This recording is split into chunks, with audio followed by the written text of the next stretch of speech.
번째 시간이죠. 어떤 이야기를 살아갈 것인가? 어떤 이야기를 살아갈 것인가? 부제를 붙이면 진정 통하려면 오감으로 다가가야 한다라는 제목으로 함께 하나님 말씀을 나누도록 하겠습니다. 우리나라의 가장 유명한 테마파크 중에 하나가 이제 용인 에버랜드가 있죠. 그곳에 가면 인상적인 탈 것 중에 하나가 독수리 요새라는 것이 있습니다. 독수리 요새는 이제 공중에 매달려서 이렇게 가는 거죠. 이것과 비슷한 게 미국에 가면 이 식스 플래그이라고 하는 이 테마파크 공원이 있습니다. 식스 플래그에 가면 비슷한 이 라이드가 있는데 이 제목이 뭐냐면은 배트맨 라이드라는 겁니다. 배트맨 라이드. 말 그대로 가면 배트맨 마크가 딱 있고 길게 줄을 서면서 이제 기다릴 때 배트맨 영화 장면이 나오면서 곧 출동해야 된다라고 자꾸 얘기를 해요. 그거 타고 이제 그게 딱 타면 이제 라이드가 딱 오면 진짜 배트맨 날개처럼 딱 돼서 배트맨 비행기처럼 만들어가지고 딱 옵니다. 그거를 딱 타고 출발하면 진짜 배트맨 주인공이 되는 착각이 약간 듭니다. 독수리 요새랑 큰 차이가 있다라고 저는 생각을 합니다. 독수리 요새는 왜 독수리 요새인지 몰라요. 2차 대전에 있었던 건지 뭔지 아무도 모릅니다. 왜 독수리 요새인지 몰라요. 그냥 매달려서 갔다가 끝납니다. 그러나 배트맨 라이드라고 하면 거기서 충분히 배트맨의 이야기를 생각하게 만든다는 것입니다. 미국의 유니버설 스튜디오에 가면 영화의 내용을 직접 체험하는 탈 것들이 있습니다. 그 중에 아주 고전적인 오래된 것 중에 하나가 이 Back to the Future 라이드라는 겁니다. 거기 가면 타임머신 자동차 쫙 타고 이제 과거로 가는 거죠. 줄을 서서 기다리고 있으면 이제 차례가 되면 그 비프라고 하는 주인공이죠. 자꾸 도망다니는 장면이 나오고 드디어 방에 들어가면 이제 박사가 나와서 얘기를 합니다. 타임머신을 이 비프가 탈취해서 도망갔다. 내가 가서 구해야 된다. 어서 가라. 미래가 너에게 있다. 희망이 너에게 있다. 잘 다녀와라. 그리고선 문이 쫙 열립니다. 그게 딱 들어가면 이제 3D로 그걸 타고서 이제 쫙 날아가는 느낌이 드는데, 자, 이게 전 세계 사람들이 와서 꼭 한 번쯤 타보고 싶은 라이드로 옛날에 많이 이야기를 했습니다. 그만큼 그 안에 스토리가 강렬하더라는 것입니다. 자, 이런 면에서 단순한 테마파크와 이야기가 녹아있는 세계적인 테마파크와의 차이, 엄청나게 차이가 있습니다. 앞으로 21세기의 가장 유망한 사업 중에 하나가 바로 체험 사업이라고 그러죠. 쉽게 얘기하면 내가 이야기의 주인공이 돼서 참여하는 사업입니다. 그래서 사람들이 더 빠져들 수 있는 이야기를 캐기 위해서 월트 디즈니와 같은 회사에서는 전 세계의 이야기들을 수집하는데 이거를 스토리 마이닝이라고 합니다. 스토리 광산 캐기. 그렇죠?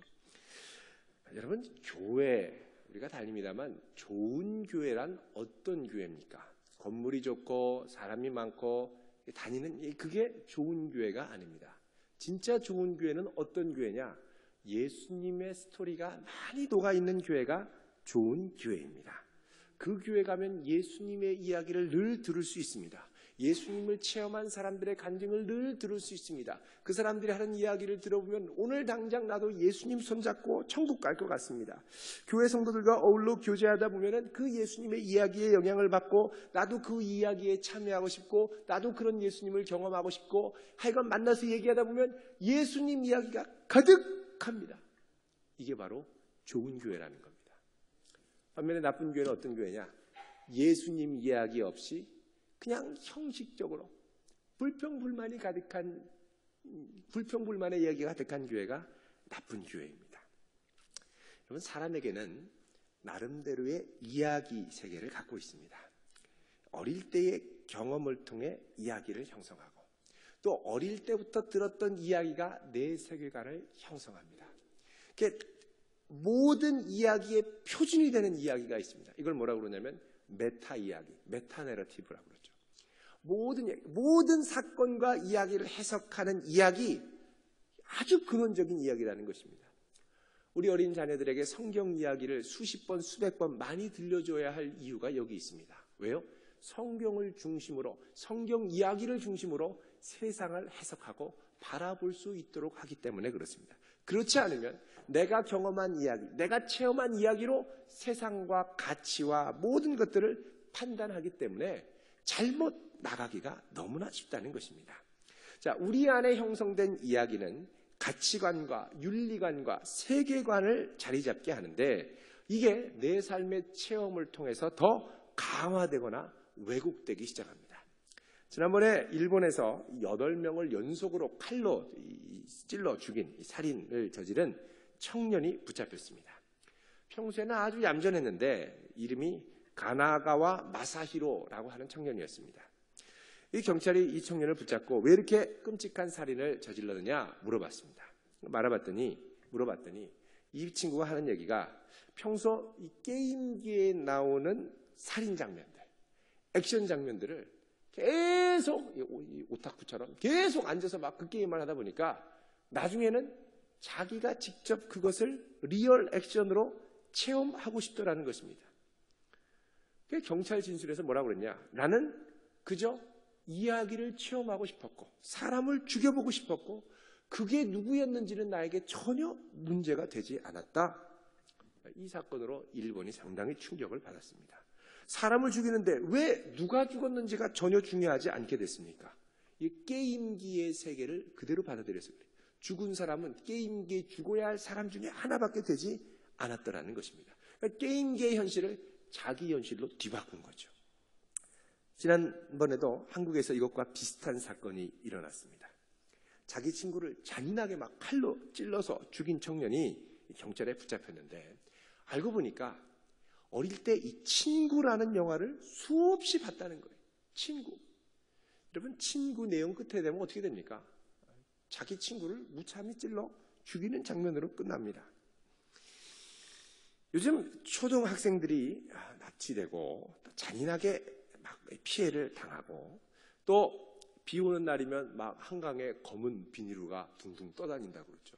열어보면 생선 토막이 아니라 사람 토막인 경우가 종종 있다고 합니다. 자, 이 도대체 왜 이렇게 사건이 일어나느냐? 제가 볼 때는 이거에 발단이 된 영화가 있었던 것 같습니다. 옛날에 아주 코믹하게 나왔는데 200만 이상의 많은 사람들이 본 영화였습니다. 제목이 달콤살벌한 그녀, 연인이라는 영화입니다. 이 여자 주인공 보면 아주 예쁘게 나옵니다. 근데 이 여자가 칼을 워낙 잘 써서 웬만한 남자들은 한 명씩 죽여서 토막을 내가지고 김치 냉장고에 저장시켜 놓는 분이에요. 그러다가 쌓아둘 곳이 없으니까 이 한밤중에 여행 가방에 이 토막 난 거를 싣고 이 강원도 산골짜기에 버리고 오는 이런 내용이 있습니다. 그런데 이 영화가 나오고 나서 이제 체감적인 느낌입니다. 비슷한 사건들이 우후죽순으로 상당히 일어났습니다. 이것과 친척 관계에 있는 영화가 있습니다. 이 영화가 나오기 얼마 전에 나와가지고 큰 호응을 받았던 영화입니다. 제목이 좀 끔찍합니다. 텍사스 전기톱 연쇄 살인 사건. 관람 첫날에 6만 명이 봤다고 합니다. 여러분, 왜 이렇게 제가 이제 끔찍한 얘기를 하느냐? 이게 오늘날 젊은이들이 받아들이고 흡수하는 이야기 세계의 적나라한 한 현실이라는 것입니다. 여러분, 이런 청년들의 이야기 세계에서 기독교의 이야기는 아주 고리타분합니다. 늘 진리도록 듣는 주기도문, 예수 믿으면 천국 가고 예수 믿지 않으면 지옥 간다는, 비록 그 말이 진리라 할지라도 이 이야기를 받아들이기에는 너무 진부하다는 것입니다.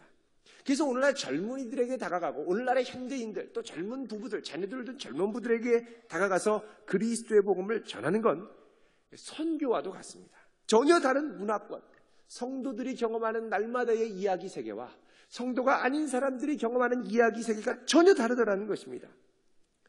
이 문화적 간격이 클수록 이들에게 접근해서 복음을 전하기가 점점 더 어려워지더라는 것이죠. 사실 이것이 하나님께서 이스라엘 백성들을 향하여 가지셨던 당시의 딜레마이기도 했습니다. 오늘 말씀 10절 같이 읽어보겠습니다. 시작.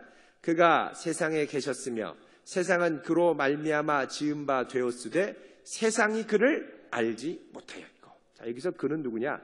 말씀이신 예수 그리스도를 얘기를 합니다. 예수님께서 세상에 계셨습니다. 언제부터 계셨습니까? 1장 1절에 보면 태초부터 말씀이 계셨습니다. 이 말씀이 하나님과 함께 계셨고 이 말씀이 곧 하나님이셨다고 말씀을 하고 있습니다. 심지어는 이 말씀을 통하여 3절에 보면 만물이 그로 말미암아 지은 바 되었는데 지은 것이 그가 없이 된 것은 하나도 없었다고 말씀을 하죠. 심지어는 그 말씀을 통해서 모든 만물이 생성됐는데 그 말씀 안에는 뭐가 있느냐? 생명이 있더라고 말씀합니다. 다른 말로 하면 이 말씀을 만나고 이 말씀을 붙들면 생명을 얻고 빛을 얻는데 이 말씀을 세상 사람들이 더 이상 알지 못하고 거부하는 지경까지 왔다라는 것입니다. 11절에 보면 자기 땅에 오매 자기 백성이 어떻게 했습니까? 영접하지 아니하였다라고 얘기를 합니다. 여러분 사실 하나님께서는 구약에 보면 수없이 말씀하시는 하나님이었습니다.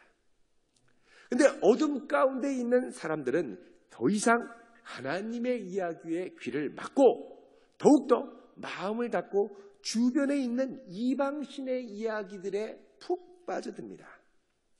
예수님께서는 이 땅에 빛으로 세상 가운데 오셨는데 세상은 어떻게 합니까? 빛보다 어둠을 더 사랑하더라는 것입니다. 오늘 말씀에 태초에 말씀이 계시고 그 안에 생명이 있었다고 그랬죠. 자, 오늘 대예배 때도 말씀드렸습니다. 태초라는 것은 항상 종말과 끝을, 완성을 전제한다고 그랬습니다. 태초가 있으면, 시작이 있으면 끝이 있다는 거죠. 그래서 이 세상을 살면서 우리가 많은 이야기를 접하고 살아가지만 결국 끝까지 가는 것은 뭐냐? 이 하나님의 이야기밖에는 우리에게 없다는 것입니다. 자, 그런데 이 하나님의 이야기밖에, 결국 남는 건 하나님의 이야기밖에 없는데 많은 사람들이 죄로 인하여 이 이야기를 싫어한다는 것이죠. 그게 하나님께서 고민하시다가 어떻게 했느냐? 야, 안 되겠다. 이 이야기를 직접 체험하고 경험하고 느낄 수 있도록 하자. 3D 체험 산업처럼 모든 것을 입체적으로 경험하도록 하자. 그래서 결단하신 것이 있는데 그게 뭐냐? 말씀이 육신이 되어 이 땅 가운데 오셨다는 겁니다. 14절 말씀이죠. 같이 읽어보겠습니다. 시작. 말씀이 육신이 되어 우리 가운데 거하심에 우리가 그 영광을 보니 아버지의 독생자의 영광이요 은혜와 진리가 충만하더라. 일단 보면, 그 말씀을 경험하면 아버지의 독생자의 영광을 보고 은혜와 진리가 충만한 것을 보게 되는데 이게 못 본다는 거죠.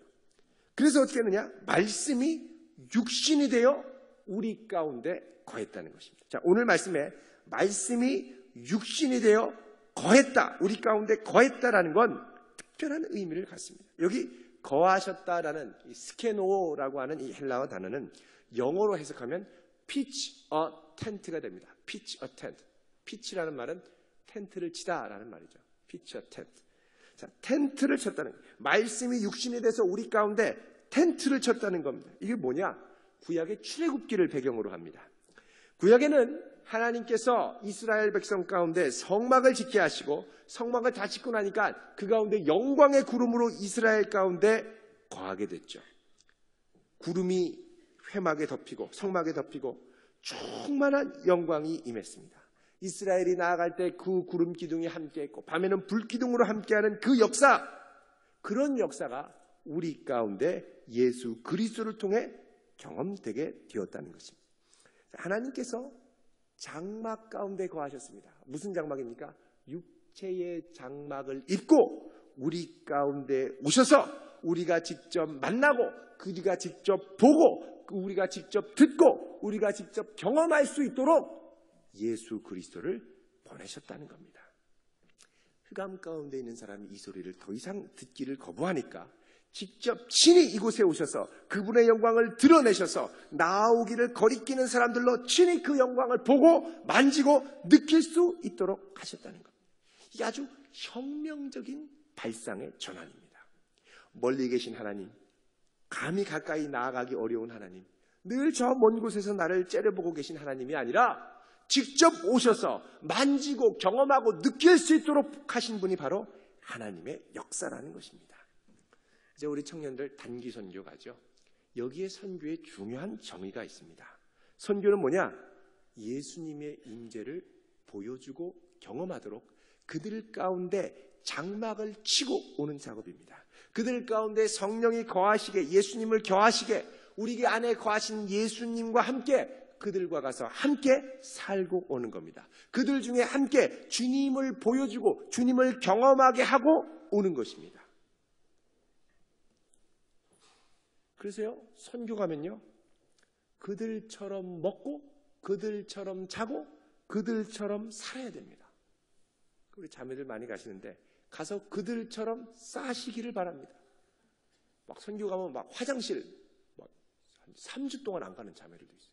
막 하다가 나중에 막 기절해요. 너무 힘들어서 못 가겠다는 거예요.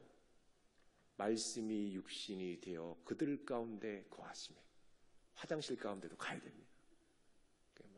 그들 가운데 가야 돼요. 먹는 거, 어떻게 먹어요? 막 제가 아프리카에 가니까요, 막 손으로 막 다 집어먹어요. 어떻게 집어먹어요? 포크 주세요. 젓가락 없으면 못 먹어요. 그냥 집어먹는 거예요. 양치질을 하는데 아프리카 사람들은 보니까 이 나뭇가지를 꺾어서 나뭇가지를 갖고 이래요. 여기에 진액이 나오는데 이게 그렇게 몸에 좋대요. 해보니까 좋은지는 모르겠어요. 이빨만 아파요. 그들이 하니까 우리도 같이 하는 거예요. 거기 있는 물 일주일 지나니까 다 장티푸스 걸렸습니다. 물이 워낙 안 깨끗해서. 그거 어떻게 해요? 같이 하는 거예요. 그들처럼. 그들과 함께 성육신이 되지 않으면 그 다음에 어떻게 돼요? 장벽이 생겨요. 장벽이. 이거를 뚫는 작업이 뭐냐? 말씀이 육신이 되어 우리 가운데 오시는 작업이라는 겁니다. 여러분, 이 장막을 우리 주변에 있는 사람들이 모두 맛봐야 됩니다. 지금 우리 안에 예수 그리스도가 살아계십니까? 내 안에 계신 예수님은 추상적으로 먼 곳에 깊은 곳에만 계신 것이 아니라 생생하게 나와 함께 하셔서 가는 곳에서 그분의 임재를 경험하고 느낄 수 있어야 합니다. 광야에서 이스라엘 백성들이 하나님의 임재가 함께하니까 뭘 경험합니까? 함께 하신 하나님의 역사를 경험합니다. 낱날가 떨어지고 매출하기가 떨어지고 그분의 역사하심과 앞서 행하심이 생생하게 체험됐습니다. 이게 뭐냐? 장막의 삶입니다. 우리는 예수님이 우리 가운데 거하시잖아요. 이 우리 안에 계신 예수님을 모시고 삶의 현장에 가서 그들로 하여금 내 주변의 사람들에게 내 안에 계신 예수님이 드러나고 나타나고 보여질 수 있도록 통로가 되어야 하는 사명이 있는 것입니다. 여러분 주변에 예수 믿는 사람들이 왜 저래? 저기 교회가 왜 저래? 근데 너를 보면 나는 예수님이 있는 것 같아. 이런 소리 듣기를 바랍니다. 우리 안에 계신 주님이 삶의 현장 가운데 드러내셔야 돼요. 여러분 주변에 망가지고 음란하고 죽이고 속이는 이런 이야기가 많네. 저는 영화, 요즘 극장에서 영화 많이 합니다. 영화 보면 사람이 성화와는 정반대로 간다고 봅니다. 영화의 이야기가 많은 경우 참 악한 이야기들이 많아요. 여러분 요즘에 중국도 그렇고 미국도 그렇고 이 어린 소녀들이 살인하는 사건들이 많이 일어난답니다. 왜 이러냐 봤더니 잡아서 물어봤더니 헝거게임이라는 영화를 보고 그대로 갔다는 거예요. 헝거게임은 뭐냐? 벌써 2탄까지 나왔습니다. 소녀가 이 이상한 독재 정권에 가가지고 어떻게 하냐면 이 생존 게임을 벌이는 거예요. 그 소녀가 사람들 다 죽이는 한 명씩. 그것처럼 자기도 헝거게임의 여주인공처럼 얄밉고 미운 애들을 죽인다는 거죠. 여러분 이런 이야기 가운데 말로만은 안 됩니다. 내 안에 계신 그리스도가 나의 삶을 통하여 그리스도의 임재가 드러나는 이야기가 되어야 됩니다. 내 삶의 이야기가 내 위치와 내 직분과 내 현장에 구체화돼서 관계 가운데 드러나야 한다는 것입니다. 여러분 우리 주변에 예수님 살아계신 걸 보여주려면 유일한 통로가 뭐냐? 우리밖에 없습니다. 언론은 이미 기독교에 대해서 교회에 대해서 선하게 좋은 의도로 이 보도하려는 이 의도를 다 포기한 것 같아요. 아예 지난번에 극동방송에서 한번 사건이 터졌었죠. 아프리카의 선교를 갔다가 이제 어려움을 당한 이집트 선교 갔다가 이제 테러가 났는데 그때 충북 진천인가 있었습니다. 전국에 있는 언론들, 서울, 경기 지금 언론이 막 떼로 몰려들었는데 밖에서 막 담배 피우고 침 가래 막 팍팍 뱉으면서 교회에서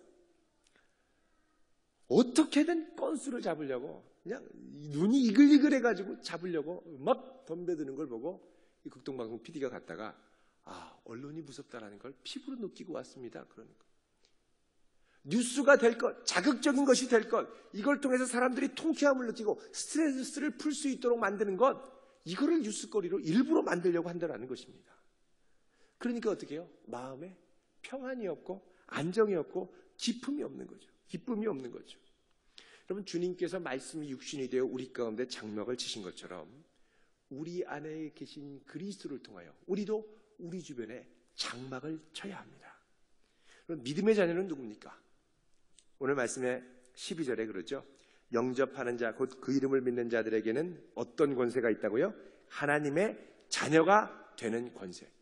하나님을 아빠라 부르고 친밀한 사랑과 은혜와 함께하심과 붙들어주심, 이것을 붙들고 온몸으로 하나님의 살아계신 진리를 체험하며 살아가는 사람입니다.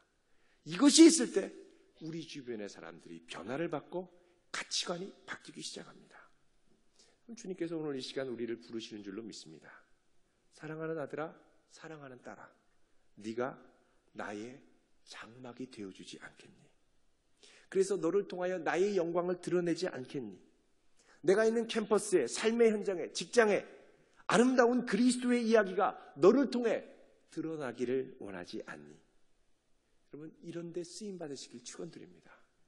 말씀이 육신이 되어 우리 가운데 오신 것은 그 사건으로 끝나는 것이 아니라 우리를 통하여 계속하여 반복되고 재생되고 생생하게 경험되어야 될 우리 삶의 현실이 되어야 할 줄로 믿습니다.